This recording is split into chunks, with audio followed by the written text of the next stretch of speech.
In the spring of 864, Rome stood at the zenith of imperial power. Over 1 million inhabitants thronged its 12 hills, drawn from every corner of the Mediterranean by the promise of wealth, citizenship, and prestige. Yet beneath the marble facades and triumphal arches, the city's very success had become its greatest peril. By the opening months of AD 64, Rome's rapid expansion had outpaced its infrastructure. Four-story wooden tenements, known as insulae, lined twisting alleys too narrow for wagons or fire engines. Ground-level shops brimmed with oil amphorae, grain sacks, and bolts of linen. The aqueduct network, once the envy of the world, strained to supply water to its burgeoning populace. Previous emperors had recognized that a single spark might spell disaster. Emperors Augustus and Tiberius mandated periodic hearth inspections. Fire brigades of slaves formed bucket chains, and edicts discouraged timber framing. Yet enforcement proved haphazard. Wealthy landowners flaunted the rules. Magistrates looked the other way. By midsummer, Rome's architecture had become a tinderbox, primed for conflagration. Shortly after sunset on July 19, AD 64, flames erupted in the workshops behind the southeastern wall of the Circus Maximus. Stacks of olive oil barrels, wooden crates, and fine linen provided instant kindling. A stiff south wind, funneled down from the Alban Hills, turned a stray ember into a roaring furnace. Within hours, fire leapt over the circus's outer barriers and ignited the labyrinthine slums of the Subura. Desperate attempts to create fire breaks by demolishing houses were undermined by looters who, in hopes of uncovering hidden valuables, ignited buildings ahead of the blaze. Rome's bucket brigades, slaves and volunteers driven to exhaustion, could not stem the rolling wave of fire. By dawn of the second day, temples and marketplaces had fallen. Citizens, stripped of home and hearth, crowded into open fields beyond the Servian wall. Makeshift shelters rose among battered olive groves and abandoned villas. Contemporary writers describe masses huddled beneath tents, supplementing meager rations with wild herbs and stolen grain. The human toll was staggering. While precise casualty figures elude us, Tacitus notes that entire neighborhoods vanished overnight.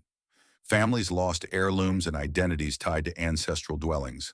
The psychological impact, fear of renewed disaster, distrust of neighbors, suspicion of sabotage, resonated through every stratum of society. Even amid catastrophe, Roman civic institutions rallied. Neighborhood associations and religious colleges organized food distributions from undamaged granaries. Freedmen's guilds volunteered as guards, preventing riots and protecting survivors from opportunistic banditry. Wealthy patricians flung open the gates of their suburban villas, offering gardens as temporary shelters. These acts of solidarity, though insufficient to end widespread suffering, sustained the populace until imperial relief arrived. Rome's social fabric, frayed though it was, had not yet unraveled completely. Emperor Nero, at his villa in Antium when disaster struck, raced back to the capital.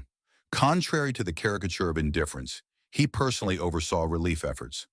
The Campus Martius and other imperial parks became refugee camps. Grain shipments arrived from Sicily and North Africa at his direct order. Temporary wooden barracks sprang up in the fields beyond the city walls. Public funds financed massive distributions of bread and wine. Yet whispers took root. Critics alleged the emperor seized cleared land for his own building projects. These rumors, though unproven, began to tarnish Nero's reputation and would echo through history.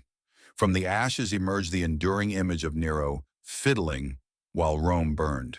In reality, the violin did not exist for another millennium, and Nero's instrument of choice was the cithara. Ancient sources such as Tacitus and Suetonius offer conflicting tales.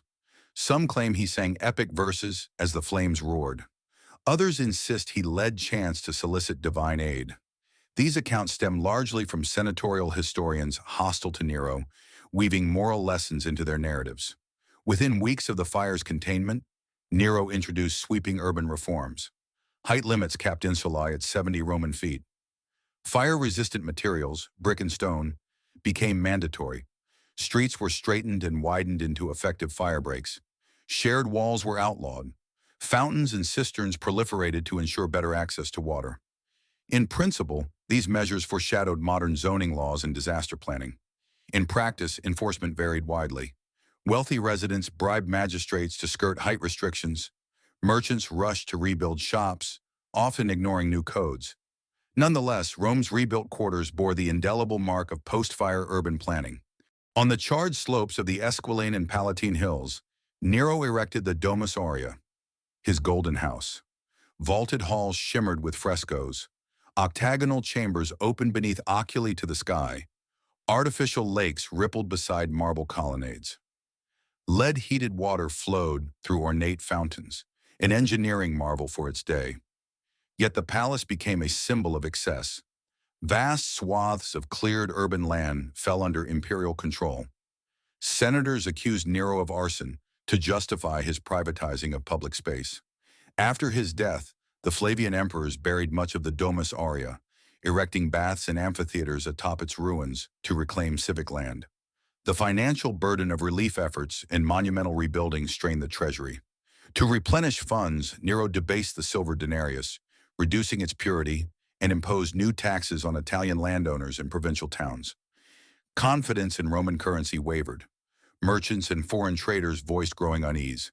In Gaul, the proconsul Gaius Julius Vindex raised the standard of revolt. In Hispania, Servius Sulpicius Galba leveraged discontent in his legions. These uprisings, fueled in part by economic grievances, presaged the turbulent year of the four emperors following Nero's demise. Amid social unrest, Christians, seen as haters of mankind, became convenient scapegoats. Tacitus recounts how they were rounded up, torn apart in mock gladiatorial contests, crucified and sewn into animal skins for nocturnal spectacles in Nero's palace gardens.